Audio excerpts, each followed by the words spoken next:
أفمن يعلم أنما أنزل إليك من ربك الحق كمن هو أعمى إنما يتذكر أولو الألباب الذين يوفون بعهد الله ولا ينقضون الميثاق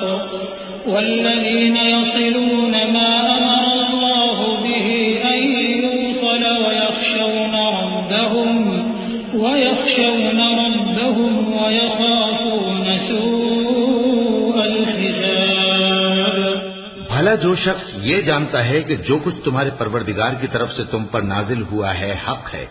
وہ اس شخص کی طرح ہے جو اندھا ہے، اور سمجھتے تو وہی ہیں جو عقل مند ہیں، جو اللہ کے عہد کو پورا کرتے ہیں اور قول و قرار کو نہیں توڑتے، اور جن رشتوں کے جوڑے رکھنے کا اللہ نے حکم دیا ان کو جوڑے رکھتے اور اپنے پروردگار سے ڈرتے رہتے اور برے حساب سے خوف رکھتے ہیں. والذين صبروا ابتغاء وجه ربهم وأقاموا الصلاة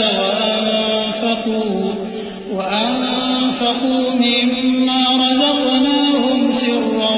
وعلانية ويدرؤون بالحسنة السيئة أولئك لهم عقبى الدار جنات عدن يدخلونها ومن صلح من آبائهم وأزواجهم وذرياتهم والملائكة يدخلون عليهم من كل باب سلام عليكم بما صبرتم فنعم عقبى الدار. والذين ينقضون عهد الله من بعد ميثاقه ويقطعون ما أمر الله به أن يوصل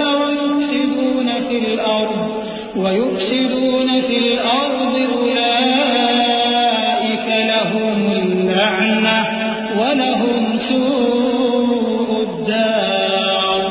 اور جو اپنے پروردگار کی خوشنودی حاصل کرنے کے لیے مصائب پر صبر کرتے ہیں اور نماز پڑھتے ہیں، اور جو مال ہم نے ان کو دیا ہے اس میں سے پوشیدہ اور ظاہر خرچ کرتے ہیں اور نیکی سے برائی کو دور کرتے ہیں، یہی لوگ ہیں جن کے لیے عاقبت کا گھر ہے، یعنی ہمیشہ رہنے کے باغات جن میں وہ داخل ہوں گے، اور ان کے باپ دادوں اور بیویوں اور اولاد میں سے جو نیکوکار ہوں گے وہ بھی بہشت میں جائیں گے، اور فرشتے بہشت کے ہر ایک دروازے سے ان کے پاس آئیں گے اور کہیں گے تم پر سلام ہو، یہ تمہاری ثابت قدمی کا بدلہ ہے، اور عاقبت کا گھر خوب گھر ہے. اور جو لوگ اللہ سے پختہ عہد کر کے اس کو توڑ ڈالتے اور جن رشتوں کے جوڑے رکھنے کا اللہ نے حکم دیا ہے ان کو قطع کر دیتے اور ملک میں فساد کرتے ہیں، ایسوں پر لعنت ہے اور ان کے لیے برا انجام ہے. اللہ يبسط الرزق لمن يشاء ويقدر